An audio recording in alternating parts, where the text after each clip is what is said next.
You are now listening to Mondays with Mike Martinez. Hey guys, welcome back to another exciting episode of Mondays with Mike. I'm here with my new buddy Quinn with Master Roofing out of Orange County. I'll let him introduce himself. How you doing, bro? Good. Thank you for having me, Mike. I'm excited to be here. I appreciate it. Let's talk about where you're originally from. So, like where I grew up? Yep. So I grew up in California in Woodland Hills.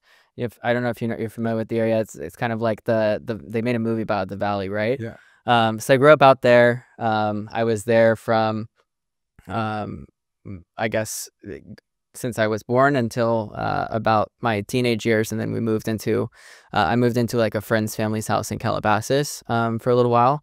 And the father of that friend was a huge mentor to me, and kind of was like the first step into learning business and sales and all of that. Let me ask you this, because you're naming some major cities of money. Okay. So did you grow up with money? Did your family have money? What's the scoop right there? Yeah, so definitely not. Most of my childhood was being around money, but being the guy who couldn't have an iPhone because we didn't have money. My mom and dad got divorced when I was pretty young. My mom wasn't working. They both had me very later in life. So my dad was in his 50s. My mom was in her 40s, actually, when she had me, and I have a younger brother and sister. She had my sister when she was 45, man. So big age gap. Like when you're growing up, it's almost kind of like, we've talked about this as a family. It's almost like your grandmother's raising you or something. It's like it's a different kind of love. And so dad wasn't very good. My mom went through a lot of stuff, but she really tried to make that relationship work because of her faith. And so growing up, she eventually left, said it's not going to be good for us. And we started living with like my grandparents, my aunt and uncle, and kind of all four of us in one room and in different families' houses. And then friends' houses, because we were so crazy as kids and everything we had gone through. It was just like driving her crazy. What did she do? So she did get a job as a special ed assistant, kind of like at the school. So, she worked with like really high problematic people that have, they're going through all of those things, and she have to take them to the bathroom, change them. Yeah, I had like an angel raise me as a mom. That's right. And how old are you now? 27. 27. All right. So you're young. Let's fast forward really quick. What's your education level? High school. Didn't go to college. Yeah, I did finish high school. I finished high school early when I was 16, 17. No college at all? I went to community college while I was in high school to get the credits to get the diploma, but then I was like, this is a joke. I mean, you don't need it for building a business. And I was reading books on business since I was 14 years old. Did you always know that you were going to go into business? Yeah, I thought it was going to be easy. I thought I was going to just be an investor, and people were going to give me money, and I didn't have to do anything. So what ended up happening after high school? What'd you do from, right out of high school? Mm-hmm. Did you start a business right out of high school? So yeah, actually, well, no, yes and no. Right out of high school, told you I lived with a friend, and his dad owned an exotic car dealership. Okay. And so, and he started kind of from the bottom, putting on a suit, went to all the dealerships when he was 18, asked for a job, learned, I want to learn the business. Is that ended up running a Ferrari store, owning his own exotic store. And so he was like, it's not going to get handed to you. Anyone who has money, it was hard work. Like that's the bottom line. Like you can't be afraid to work, and really instilled that in me that like, you're not going to just be an investor. You have to start. So he said, go out to the real estate offices. That's what you want to do. You want to be a real estate investor, become an agent. Put on a suit, went to all the real estate offices, went on Google Maps, found all the offices, knocked on the door. Hey, can I work for free? I want to learn. I was 17 years old. Somebody took me in, started teaching me right when I turned 18. I took the test, became a licensed agent, and I started selling houses in the San Fernando Valley. How did that work out for you? I figured out, not everything is selling sunset, right? I think I was still very young, and it's the grass isn't always greener, but you have that mindset, right? Growing up and thinking like, I closed a few deals. Yeah, I was naive, and I made a little bit of money. I was like 18, 19 years old. I probably had $20,000 from commissions and this and that, and I didn't have to work. I didn't have to pay rent, so I didn't have the same hunger that built up over the years after that. But I figured out kind of everyone and their mother was a real estate agent here in Southern California, and I was like, there's probably a better industry or something else I can do to make money. And that turned into medical device sales and flying around the country selling devices, and then getting into the construction world after COVID, and then kind of learning the business. I ended up in the niche of roofing. There's a movie about that, selling medical devices, isn't there? There's a couple of them. Probably, yeah. It's a crazy business, huh? Yeah. Yeah. You made a lot of money? I learned sales there, man, because I literally learned how to pick somebody off the street, a trade show or whatever, pull them in, do a quick demo, and get the credit card and close the transaction for like $3, $4, $5, $10, $20,000. Just like hey, how can I create value really quick? How can I transact? How can I create value? I think without that industry, I would not have learned sales, and I would have not built my business like that. If I had that sales skill in real estate back then, I'm sure I would have been selling like $1 million listing right now. Easy. You would have been a celebrity realtor already. Because sales is a very everyone says they're a salesman. It's not. I hire salesmen all the time. Nobody knows how to sell. It's a skill set that's built, and you have to, like, you can maybe present, but not everyone's a closer. Yes, correct. Yep. And you're the biggest closer of all. I mean, you have a huge company and everything. All these guys working for you. You're closing people on the vision and the opportunity every day. Yeah, but that's a trade secret. We don't share that, bro. I'm just kidding. No, but you know what it is too. I've studied sales since I was 14 years old. Yeah. My first real job, I guess you call it a real job, was telemarketing at 15 years old. What were you selling? Telemarketing. I was selling home improvement products. How cool. I was selling roofing. Hey, Mrs. Jones, we have a special right now. No, actually, I worked for Home Beautification. Shout out to Steve Fisher. I still remember my boss, and Matt Lee, the office manager, Vietnamese guy, young dude. He was going to school to become a dentist. Great sales guy. John Morris was like a guy in his late 60s, mid 60s. That guy hated on me because I was good. And Tony Higgins, who was he was an encyclopedia salesman. He was one of my first mentors at 15 years old. Yeah. He's like, I can't hire you. You're a stupid Mexican kid with an accent. Wow. Like, yeah, that wasn't fucking racist. I'm like, all right. So I'm like, I really need this job. Yeah. My girlfriend's pregnant. Like, I really need to work. Yeah. And he goes, okay, I'll give you a job on one condition. He goes, you start reading, you improve your English and your speech, and every time you run into a word that you don't know, you're going to look it up and you're going to write down the definition and you're going to share it with me. I'm like, I can do that. So we would sell roofing, windows, texture coating. I got really good at telemarketing when I was 15 years old. It was a beating, but I got good at it. But they taught us, strategy. Like, look, we're working on this property. The address is 123 Baseball Lane. You're calling all the neighbors. If they go drive by the house, they'll see our work. And then I started learning. I read Zig Ziglar's book, See You at the Top. I started reading, books about sales. Yeah. So I started using strategy. It's like, hey, Mr. Jones, like, you don't want your neighbors to be ahead of you. Everybody's changing their wood shake roofs. It's dangerous. You don't want that thing to catch on fire. And I was 15 years old. I didn't give a fuck. I didn't care. So I started learning sales too at a very, very young age. So what do you think happened with sales? What moved on to, like, how did you get into roofing? I know you said you started selling roofs. Yeah, so I started off at a company, like you just said, selling the Cool Life paint, selling the new roofs, the artificial grass. Still in business? Is that company still in business? I don't know how they could be. I mean, they were pretty crazy. How long ago was this? That was like during COVID. So what was that? 22, 21, 22? Yeah, 2021.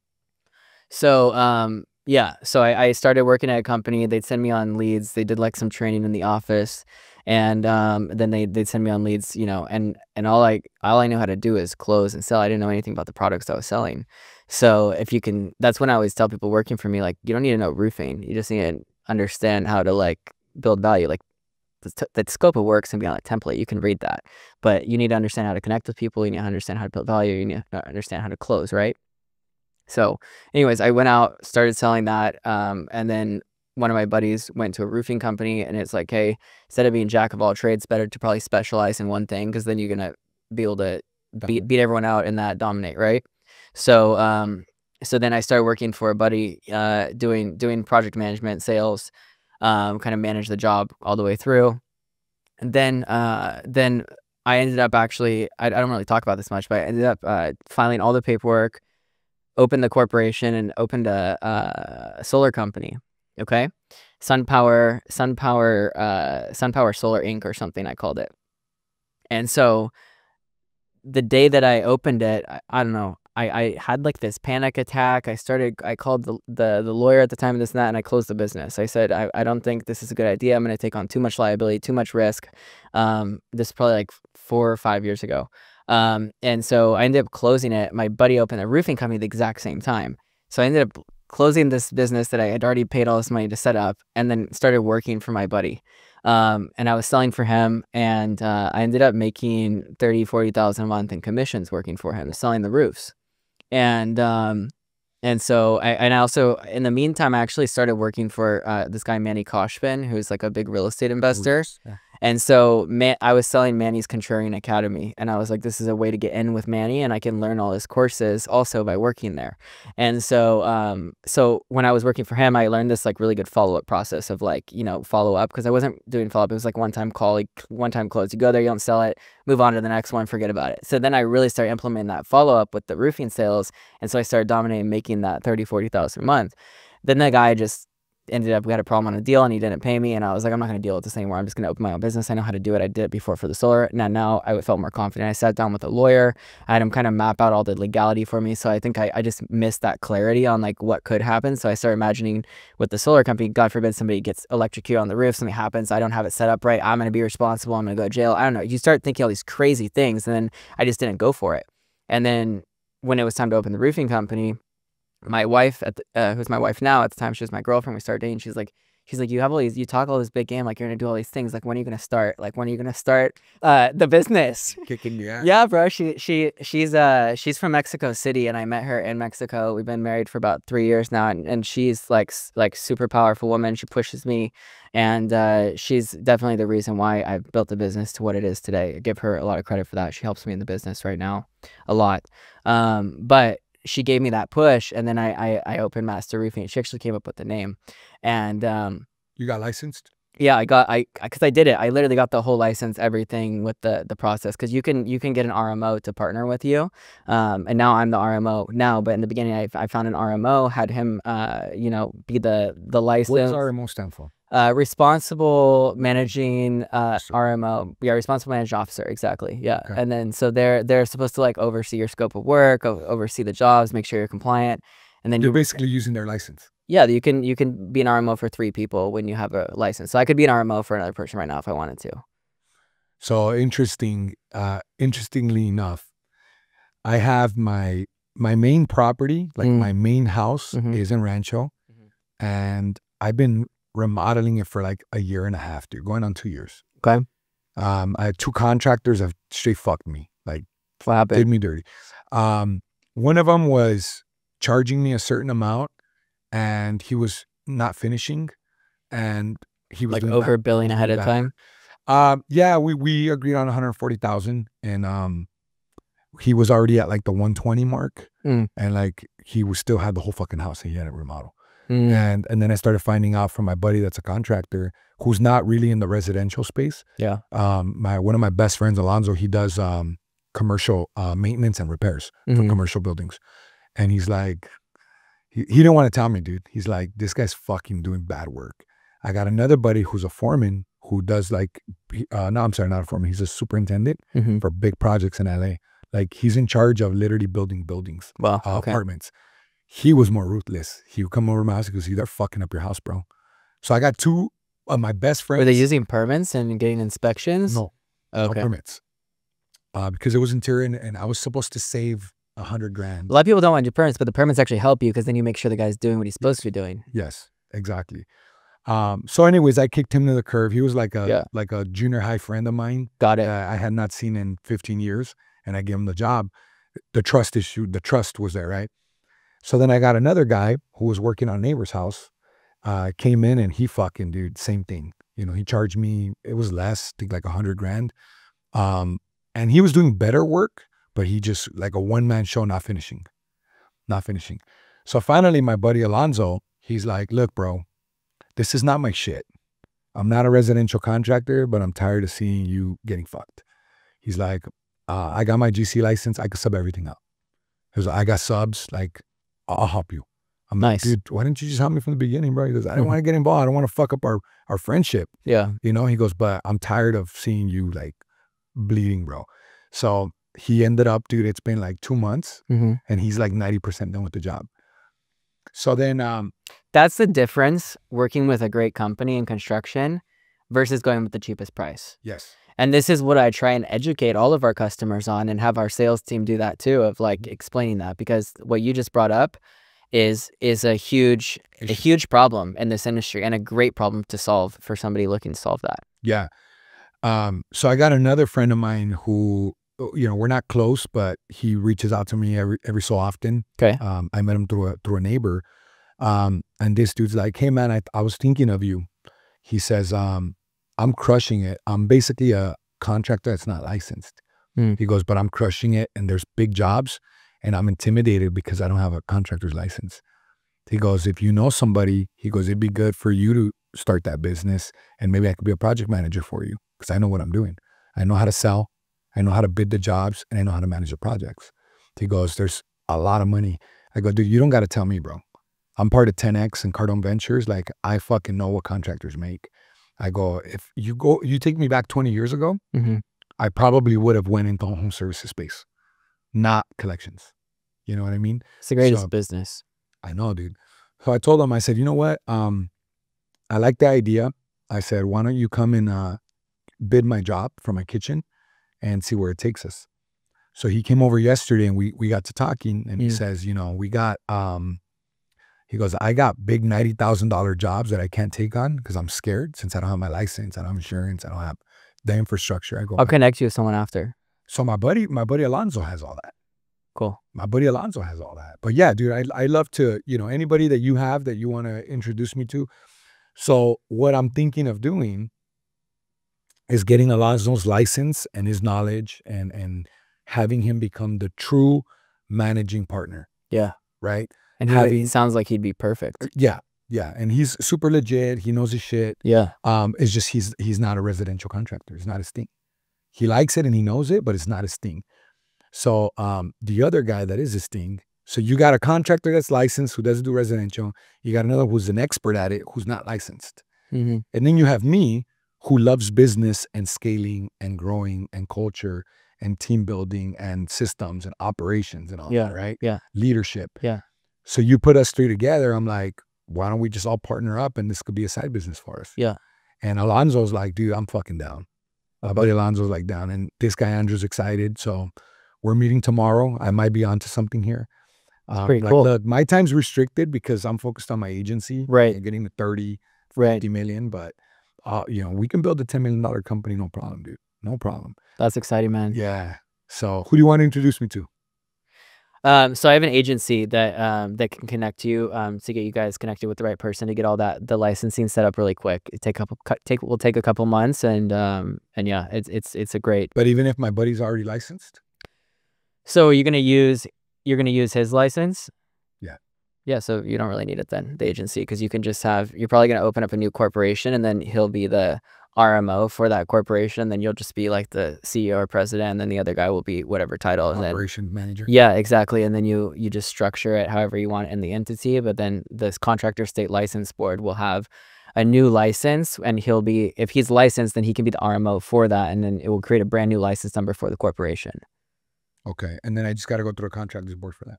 You can go through the contractors board. I have an attorney that does construction stuff all the time that can help you out with. I would love that referral. Cool. Yeah, I'll give it to you. My attorney, I have my attorney, my corporate attorney, but yeah, he's more like contracts, and like, it's not his thing. It's not his area of expertise. So I appreciate it. But yeah, that's what I'm on to. And I'm all about targets. So what I told Andrew and what I told Alonzo, as I've been going back and forth, I'm going to introduce them tomorrow, and we're going to come up with a game plan. But I said 12 months, $1 million of revenue. I think you guys can do 2 million or more. I think so too. I think so too. But that's going to be our target. Selling $100,000 of jobs every month. Cool. Year number 2, $3 million. Cool. Year number 3, $8 million. If you notice what I'm doing, I'm going through the breakpoints. I'm trying to do what Brandon Dawson did. Every fucking year when he started Cardone Ventures, he skipped a breakpoint. That's crazy, dude. How do you do that? Like, I know we talked a little bit off camera about you've had your one agency for a long time, and now you just created this new one, right? And then you've already hit great revenue mark in the first year. My first year, yeah. We're probably So- at 1.5 million. And so let's talk about Cardone Ventures for a second, right? And how that shaped you, because you've really gone all in and invested with them. You said you're a business advisor with them. So Yeah. what is that? I'm going on $1.5 million that No I way. invested through all Cardone companies. Yeah. Mainly Cardone Ventures, over $1 million. Okay. Yeah, I have a relationship with Brandon Dawson, Natalie Dawson. I just did my strategic business unit annual review. Yeah. Or annual planning for next year for Cool. LPG Associates. And Natalie Dawson sat in on that meeting Yeah. to give me her input and just to make sure that the business is moving in the right direction. It's kind of like, the way I see it, bro, is like when you have Cardone Ventures has your back like that, you're bulletproofing your business. Okay. Like, you're literally bulletproofing. If I have an emergency right now and I need to talk to Brandon, they'll put him on the phone. They'll get him on the phone for me. You know, it's like that type of relationship.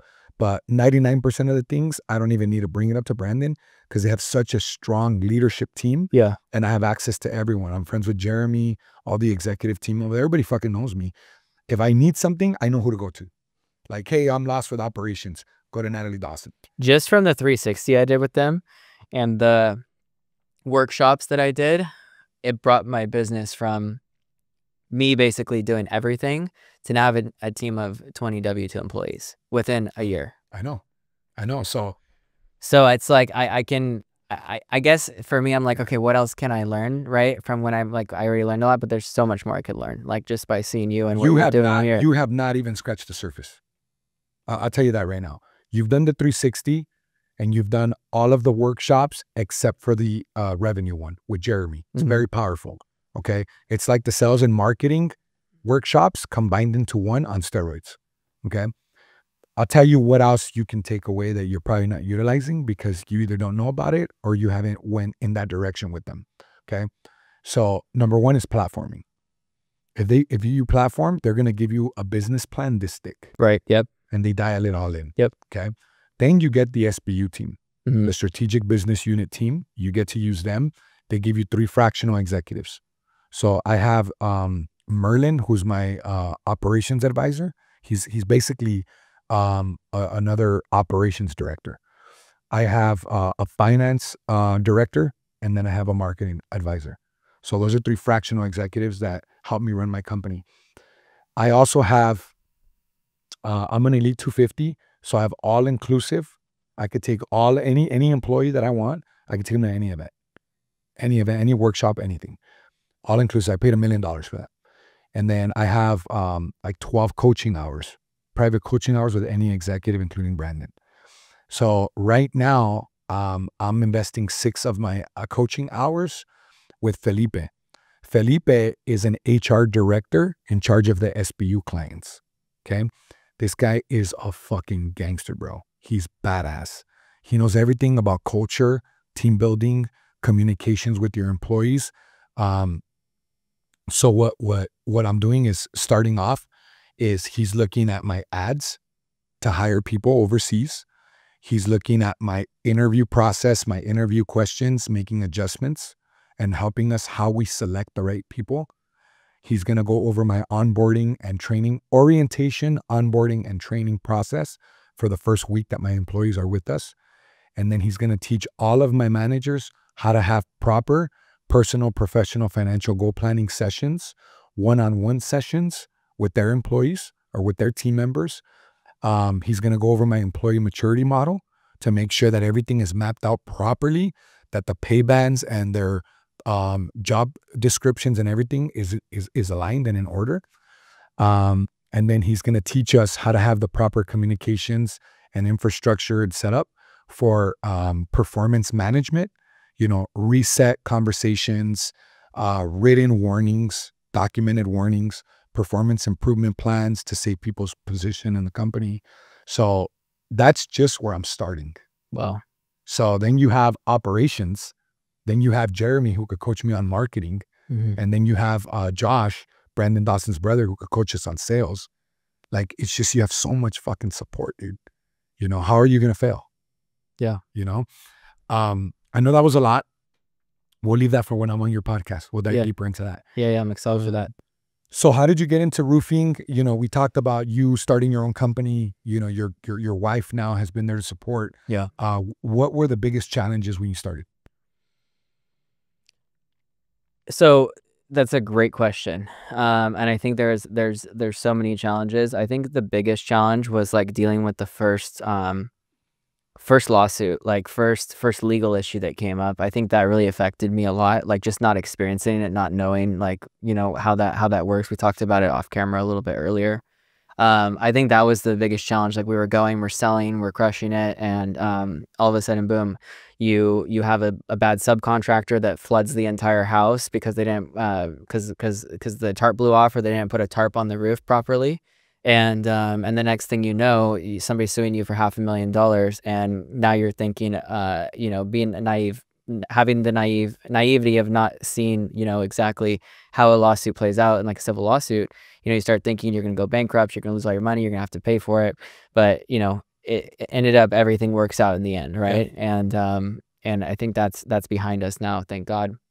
But it's something that as you grow, like I just look at guys like, you know, Elon Musk, Jeff Bezos, right? These guys, you know, I can just imagine the legal department they have, and constant daily, you know, suits being filed for whatever. So it's just part of every business. It's just part of business. And I think that's something with maturity of just realizing that, like, if I want to build something great and I want to scale something, you have to do it. I mean, bro, you told me you get lawsuits all the time, right? It's just part of business. You can be the best business owner, have the best intentions, invest $2 million in coaching and mentoring, and try and make everything perfect. You're still gonna have that. You know, the truth is this: you're still gonna have that happen. When you get sued in business, if you really believe that you didn't do anything wrong, and you really believe that you're in the right, fight that shit. And I feel like the bigger you get, the worse it's going to get. Like you talk about your mentors, like, you know, when they have legal issues, it gets blasted all over social media. It's in the news. It's like, you know, it can affect how people see a brand. And like, so, and then you have so much more to lose at that level. Right. But I think it's just realizing that, like, the right customers are going to understand, and those people that are doing this, you know, they're gonna justice is gonna be served. The truth will come to light. You know what I mean? If it's our fault, dude, and I get sued, and it's the negligence, or one of my collectors did something wrong or whatever, I admit it. I'm like, you know what? Yeah, you got us, dude. We fucked up. How can we settle this? Okay. You got to be a big boy. Yeah. But I've been sued for shit that we didn't do wrong. Yeah. And it's like, nah, dude. I'm going to fight it. Yeah. I get sued by my employees sometimes, bro. Yep. I've been sued by my employees. Like, dude, I fucking hired this guy, and it was a buddy of mine that used to work for me for many years. He became a really good friend of mine. He's like, hey, my uncle needs a job. My uncle's a whiz at collections. I go, really? Yeah, dude, I'll interview him. Yeah. Older guy. He said he had operations experience and collection management and all this, right? Fucking resume was all impressive. Cool. You know, I can't pay you much, but I'll start you at 20, prove yourself, and maybe I'll make you a manager, potentially up to $30 an hour, $40 an hour in the future. Cool. Just see where you start. Guy was useless, bro. Guy was useless. He didn't know how to use a computer. He wanted to work from home. Like, I ended up terminating him. Fucking sued me. After I gave him a job as a favor to his nephew, bro. So it happens. But you know what I always wonder when somebody starts a new business? Tell me. What was your marketing strategy when you launched Master Roofing? What did you do for leads? What marketing did you use? What do you mean? I didn't understand the question. So, like, when you launched your Master Roofing company, yes. How did you get your first customers? Got it. Okay, so I didn't know if you're talking about the employee side. So so we basically were doing like digital marketing. So I didn't have an office, I didn't have a company yet, but I had a website. I actually found someone on Fiverr to build my website for $60. The first website. Landing page? No, it was like a full website. Oh shit. Dude, it was pretty badass for $60. Because I had another lady quote me like $2,000 to do it, and I found this guy in India, and then he put it together, bro, and I was like, dude, this is great. So I gave him like the directions. Anyways, so the first leads we got were from an app called Thumbtack. So you basically, I don't know if you ever use Thumbtack, but it's an app that you look for work done, somebody to come to your house and help you. So we just created a nice profile there, and then we started getting incoming leads. I tried Angie's, I tried like, you know, different lead sources. It was very later on when I started implementing like Google magazines. There's a ton of ways we advertise, but we tried to create like a brand of like, you know, right colors, the right logo, the right the thing that's going to make the customer look at you like this is a trusted company that's been in business. Like that's how I tried to make us look, right? Like when you go to our website, when you Google us, our Google profile, all of that. And then when you and then on the profiles of like these lead sources, I also tried to give that same look and then link them back to the website so that there was like a brand built behind it, like a presence online. Like I paid for an office, like a virtual office for the Google page so that it's like, so that I try to make it look bigger. And then when I go to the house and do my presentation, I try and make it seem like I wouldn't talk about the negative things like, oh, we're just 1 month in business or whatever. I wouldn't lie either, but I'd sell and present that, and kind of assume the sale in a way where they assumed it was like something great. And I think a lot of people are probably worried, start a business because they're like, oh, how am I gonna sell it? Nobody's gonna want to work with me because I'm just and I'm like, well, you don't know how to present, you don't know how to sell, because if you did, you wouldn't be worried about that. So your first leads came from, you said Thumbtack. Thumbtack. Yeah. And any contractor could promote on there? Yeah. I'm not familiar with that app. Is it like a Yelp? I was on the phone screaming at them this morning because they sent me to a call center in the Philippines. Alec was in the car with me, and I'm like, so this is so crazy, bro. So we spend like around 10,000 a week on Thumbtack right now. Okay. And so they gave us like 65 leads last week, and fucking 35 leads out of the 65 are disconnected phone numbers, and they charge me like $300 a lead, $200 to $300 per lead. So I'm on the phone with this lady in the Philippines who's like reading an AI script, I think, like when she's responding to me.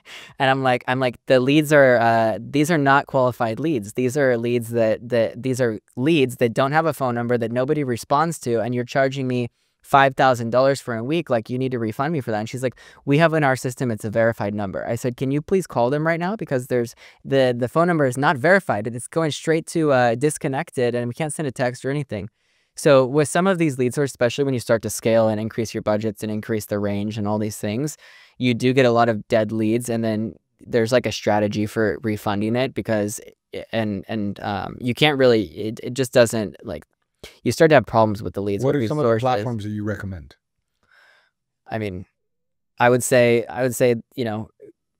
put money into print advertising, okay, with like a good magazine that's actually going to put that's gonna have a qualified list they're mailing out to. If they're sending that magazine to an apartment building, like, that's stupid. Like, they don't own a roof, you know what I mean? But if they're sending a home improvement magazine, and I'm talking about like a home improvement magazine or a home guide or something, right, where they send it out to verified, like I have one that I'm not gonna say the name because why spoil it for everyone, but we're sending to like 500,000 people a month. They send it to people over 65. They've lived in the house for over 10 years. They're like, it's like super targeted, so that when I get those phone calls for those leads, like, it's fire. It's a good lead. It's like a quality lead of somebody who's probably kept that little ad printed out in their coupon drawer for like a few months. And so, Ishmael Valdez, right? He says put 50% in Google. You need to invest in the brand too. Put up billboards. Like, there should be some money in that. You should also be doing some print advertising, and then you should be doing like some of these other, like Angie's, Thumbtack, all these other little lead sources. But yeah, Google presence is big. A lot of marketing there. And what he did with NextGen is he would put up the billboards everywhere in Southern California, but there's no phone number on it. It's just the brand NextGen. And then it's like, okay, well, that doesn't make sense. How are they gonna call me? And he's like, well, yeah, nobody's gonna be driving down the freeway and call you, but it's the brand recognition. So when they Google roofer near me, or when they Google air conditioning, and you're already at the top of Google, now they're gonna be like, oh, I know those guys, and they're gonna want to do business with you. So it's like, it's super smart. And then he talks about how he built his whole business with like debt. Like, he was $8 million in debt on the company when he sold it for over 100 to private equity. That's crazy, bro. So yeah, he's like, you either have investors or you have debt. So he's somebody who I really, really look up to, and he built something great. He's very intelligent when it comes to business. And yeah, I did podcasts with him. That's awesome. I met him. Yeah. A lot of people I know, kind of the same circle. I just did a podcast with Robin Richards. He's a private equity guy. He's exited 14 companies in his career, over $1 billion in exits. And he's another guy that has like pointed out a lot of things. But what it really comes down to, from what I hear from all these guys, it's really, you need to know how to build quality teams, have good people with good systems, good processes, and you need to have solve a problem and have create a demand and get that product out there. So for me, roofing is the vertical I'm focused on, and I don't want to get distracted by other things. You know, I want to stay focused on this, and I believe we're going to turn Master Roofing into a $1 billion company in the next 10 years. Yeah, dude, I'm rooting for you, and I believe it. You're sharp as fuck, dude. So just so you know, I believe in you. I think you can do it. So what's your plan for growth in the next 12, 24 months? So right now we've this last year we built up the team to about 20 people. There's been I learned about a term called turnover during that time. And that's not a fun experience, right? Retention is what you want. You want to make those right hires and stuff. Do you do PPFs and one-on-ones? So the answer is yes and no. Do I do all of them myself? No. Are we doing it with all the employees? No. Have we implemented it with some key employees? Yes. And we see the results. So it should be drawn out more. We focus a lot on the sales team, but not the other people. And I think there's a lot of other operational people that it's lacking in. That's probably where you have the most turnover. And no, sales is where I have the most turnover, actually. Well, sales, the department generally has a lot of turnover. Yeah. Because people either, swim or drown. So that makes sense. But you opened my mind with the PPFs, with the whole talk today. And I'm going to go back and really implement that. Do you do it yourself with your management people? I do it with my direct reports. How many? So basically the ones that I'm really focused on is Julia, my vice president of operations. Okay. Richard, my director of technology, because I'm a stickler for technology. I own my own software. We put a lot into it. He's a master developer. Ricardo, who's my director of collections at MPG. Yeah. And then my client relationship managers, and then my executive assistant. So whoever manages my calendar, my emails. I'm actually looking I just hired a new one because my old one she got on disability. So, I've lost a couple. So you do it with your main people, and then those people do it with the people under them, right? The people that I interact with, that I directly manage. And then like my most important leadership to me, that's going to trickle it down that I can trust. How do you schedule it? Like, do you do it all in one day? So Wednesdays and Thursdays, I knock them out. Okay. So like I only do one-on-ones on those Wednesdays and Thursdays. They're bi-weekly on a cadence. Cool. And if I'm traveling, if I'm not in the office, we skip it and we'll do it once a month. Okay. If I'm not in the office. And they have to prepare for you, kind of like they have to send Cardone template form before, day before or at least a couple hours before a meeting. And it needs to be filled out, ready with metrics, everything. If it's not, you're getting rescheduled. If you don't send it to me, you're getting rescheduled, and I'm giving you a warning because it has to be disciplined. Understood. You gotta send it. All right, dude. So I want to give you an opportunity to promote your business. Yeah. Where can people find you? So you can reach out to me on at Quinn Vincent on Instagram, TikTok, LinkedIn. My company is Master Roofing, so we service all of Southern California. We're going to be opening San Francisco probably in the next 6 to 12 months. And then we are going to be, you can tune into my podcast, Built to Scale, on any of the platforms. And I'll be on that podcast on Monday. Yes. So I'm excited to pick your brain. You can fucking ask me anything, bro. I'm open book. Transparency is a core value. I love it. Yeah. So thanks again for your time, Quinn. Thanks for coming down all the way from Orange County. I know it's a drive. I want to get you out of here before traffic. So I appreciate you coming down and doing this. You're a fucking rock star, bro. Thank you, bro. Guys, make sure that you like, subscribe, and comment. What do you think about the roofing industry, right? Quinn's going to go crush his $5 million targets. What are your targets? I want to know about them. See you guys next time, Mondays with Mike.